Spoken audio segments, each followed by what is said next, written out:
why is that a concern? I'm concerned because the Internet of Things comprised sort of about 20 some odd years, right? I have mess to clean up later. Well, you know, I'm here all day and it doesn't push it.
So we came to the USA Science and Engineering Festival.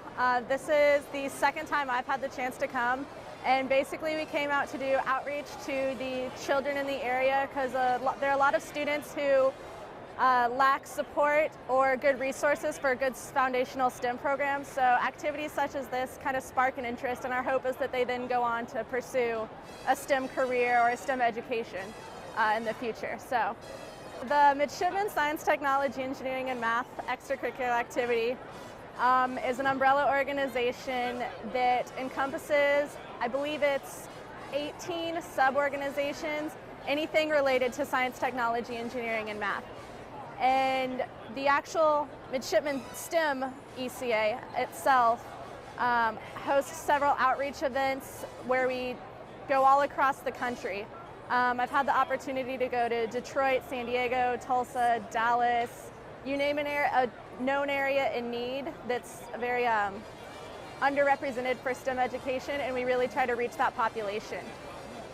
In addition, we also host several events at the Naval Academy, such as we have a Girls STEM Day, we host several Sea Perch events, and we try to just spark interest and get a foundational STEM knowledge to the youth, because a lot of students initially have interest and then that kind of wanes off as they get older, and so we're trying to get the roots started. Good. So personally, I think it's kind of twofold in how it's beneficial. It's beneficial to the students and that they see that near peers are interested in STEM education, and so it's not just something that they think of as, you know, stereotypical adult boring engineers. They see that STEM can be fun and that you can really apply a STEM education to any career that you want. So whether you're interested in, you know, being an artist, you could still apply a STEM area to that, or a musician. There's always a STEM connection that we try to find, and they're easy to find. It's just the students frequently don't know about it. So we're opening them up to the possibilities that STEM brings. Additionally, from the midshipman aspect, we get the benefit of having the interaction with the kids. We learn mentorship, public speaking skills, how to get people to interact that may not initially be all that interested, and how to just really make the most of your time and do something productive and accomplish a goal, which is critical for people who are going to become officers in the future. So twofold benefit. Perfect. Yeah. What activities you got the kids doing, and what seems to be the most popular? So I think one of the reasons that we're one of the more popular ones is because we do a lot of hands-on activities, and we do have so many midshipmen here. So we're always bringing in the kids. We're like, hey, come play with us, because it's not let us show you this technology that you'll grasp 2% of out of, you know, how complex it is. It's let's basically do one step above arts and crafts and then show you how that's STEM related and how it applies to your future. So they're fun, they're interactive, they're applicable to kids of all ages. We can, you know, tone it down to do as young as 2 to 3, or we can make it advanced to where high school and early college students will still have fun and find it challenging. So we really try to bring in a lot of students, and I think our energy and spirit brings in more, and so then we tend to be a little bit more popular than the others who just have neat demonstration pieces, but not quite the enthusiasm. So This is the largest science festival in the United States, and we are one of the largest funders of science and in the federal government, and one of the largest employers of scientists and engineers in the United States. So this is an opportunity to make sure that the future is as solid as we are right now.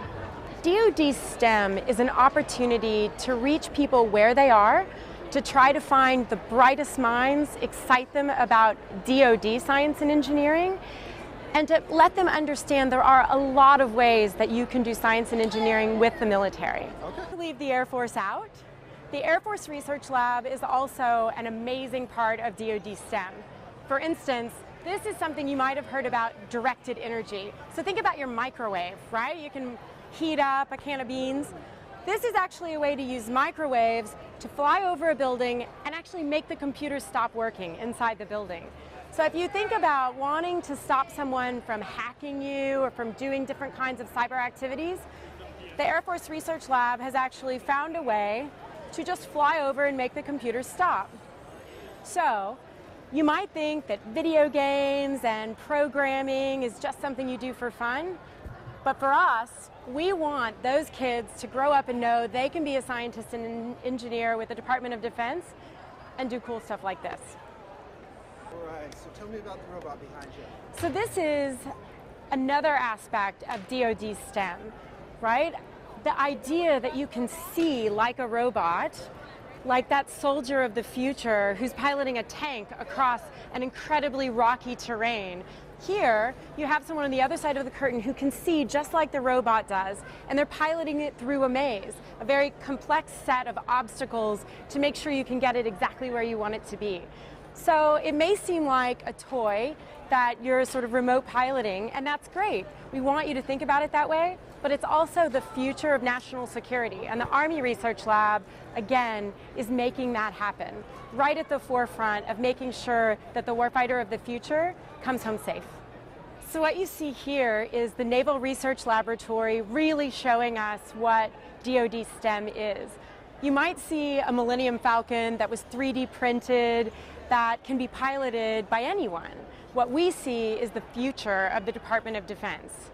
And so DoD STEM gives us the opportunity to go from a plastic Millennium Falcon to someone in the Air Force actually piloting an unmanned air vehicle maybe 1,000 miles away. So that's the future of DoD STEM, and the Naval Research Laboratory is a big part of making that happen. All right, Major Bennett, so B-E-N, B-E-N-N-E-T-T. Okay. All right, and sir, start off by just telling me, what is the Air Force out here doing here? Just explain it to me as simply as possible. All right, we're actually out here having a great time here in Washington, D.C. So I represent AFRL, so the Air Force Research Lab, and we're out here just showcasing some of the things that we do in the laboratory. We've got everything from hands-on with our Batman group, so they work with our special operators to find different ways to enable their success. And then we got our materials manufacturing, we've got space, we've got some airborne stuff also.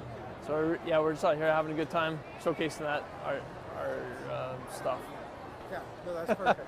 And don't worry about the edges there, sir. I'm pretty good at cutting things up. That's good.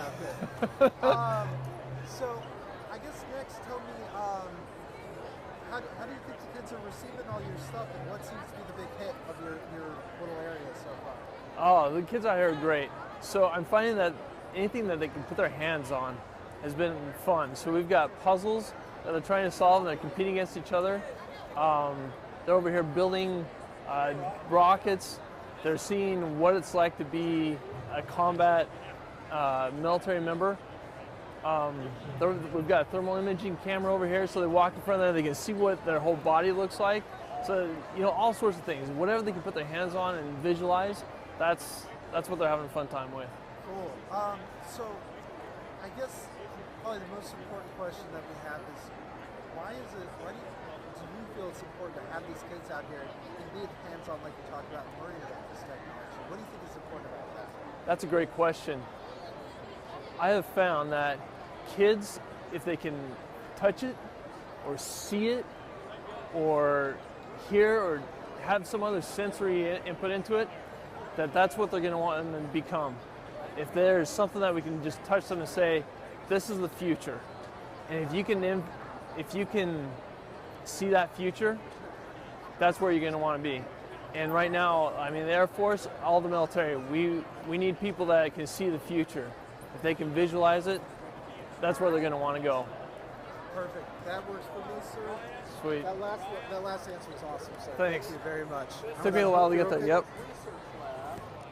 Yeah, and you know, with the magic of editing, because the whole time, like, I'm gonna have you probably on camera for all of 3 or 4 seconds, and then it'll cut to like video of the different activities over the top of you talking, so I can kind of cut out any little. Yeah, thank you. We all do it. It's one of those like, oh, We all I did it again. sir. Oh, Jesse, thank you. So everything we do in the Department of Defense has at its core ensuring the technological superiority of our warfighter. It's based upon the hundreds of thousands of scientists and engineers in the department who support the things we do every day. And the young people here today represent the future of science and engineering in this country. The things we do here today to inspire those young people to think about science as a career, to keep them involved in science, to keep them involved in engineering, to get them interested in careers in science, to inspire them about the fun and excitement of working in high tech. All those things, I think, contribute to the future of our nation, to our national security, and to the health and welfare of our nation as a whole. It's really at the core of what we do as a department to protect our country, and what we're doing here today, reaching out to young people, serves that mission in the long term as well. Okay, and I heard you kind of, as we were, you've been here for a couple of days. Could you kind of give me maybe a good anecdote or something or one of your favorite booths, and just tell us a little story about how you think the kids had a great time there? So I'm just amazed at the outreach going on with our DoD science engineers in uniform and civilian who are here today. Over at the Air Force booth, just watching those kids experimenting with rockets and firing them, lined up behind there, competing against each other. The excitement is amazing. Over here are folks from the Defense Threat Reduction Agency talking about how they work to prevent disease and how they work to protect the folks they're working with. The kids are lined up, they're engaged. The scientists and engineers are down on their knees talking to young people at their level. And maybe the most exciting booth over here is the Naval Academy. The Midshipmen are doing a fantastic job. They've got kind of hands-on